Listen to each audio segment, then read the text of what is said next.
The media, just the mention of that makes people shake their heads. People say, I don't get them. I don't trust them. I don't really understand them. And we know, because at M&C, we're all former journalists. We probably should say we're recovering journalists, but we understand what makes the media tick and all the pressures that journalists face each and every day, a lot of time pressures, and also what they're looking for. So let's be clear, the media are not there to be your friends. They have a job to do. They're there to inform the public, but they can be your ally.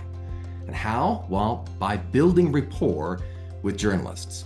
So if a crisis happens, maybe in your industry or right under your own roof, if that is the first time the public hears about you, that's how you're going to be identified with that problem from that point forward. And of course, that's not good. So the key is to build relationships with the media over time before something controversial happens in your field. So they already know who you are and what you're up to. And then the public sees you as a thought leader in their community, in your industry. So you're adding to that trust bucket, we like to say. I mean, how many times have you seen a story in your industry, your field, where the media interviews your competitor and you think, why did they talk to them? We do such a better job.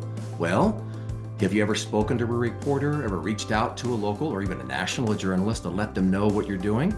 Because if not, there's no wonder they're not talking to you. They're going to be talking to someone else. So here's what happens in the newsroom every day, every morning. All staff meeting. Everybody gathers around, all the journalists, all their different roles. They sit around the table, they go around and they ask each one of them, what are your story ideas, plural, for the day? They have to have several. And it can't be something general like, I wonder how families are coping in the economy. Nope, it has to be specific. And more importantly, it needs to be localized. So instead, think of it this way.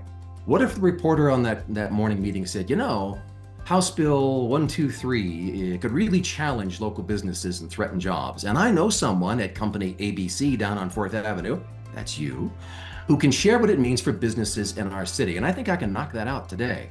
Bingo. Knowing you, as you can see, is really a feather in that reporter's cap, right in front of their boss, right in front of all their peers in that editorial meeting. They have to come up with real, impactful stories every day. They're constantly looking for ideas. You just help them by reaching out to them and talking to them, building that rapport. And in doing so, then you get to share the great things your company is doing, which again, builds trust with the reporter, with the media, and the public, your whole community.